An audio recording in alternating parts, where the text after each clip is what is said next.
আসসালামু আলাইকুম ফ্রেন্ডস। আজকে সন্ধ্যাবেলা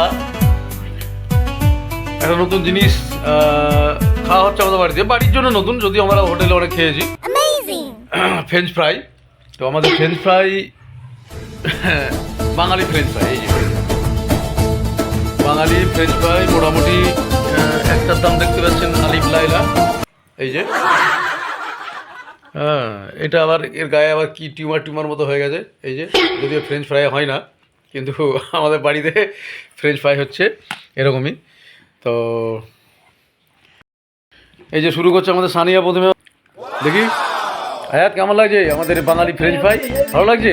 চার পায়াতে যে খাই আমরা রেস্টুরেন্টে, তার সেই তুলনায় ভালো না খারাপ? ভালো।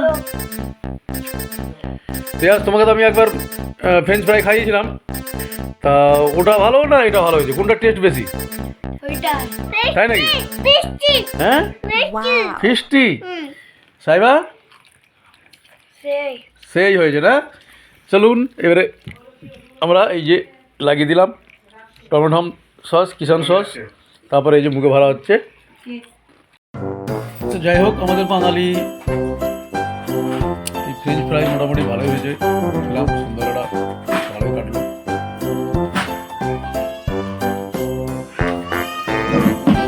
আপনারা বাড়িতে ট্রাই করবেন, অল্প খরচে বেশ ভালো একটা মুখরোচক খাবার হয়।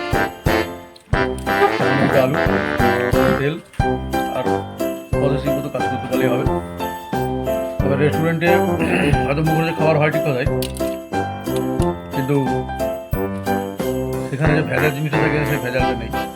এখানে ওখানে জিনিসটার উপরে লাভের ব্যাপার থাকে, আর এখানে সেই লাভের জায়গা থাকে ভালোবাসা। ভালোবাসা দিয়ে তৈরি করা হয়, বাড়িতে তৈরি করে খাবেন।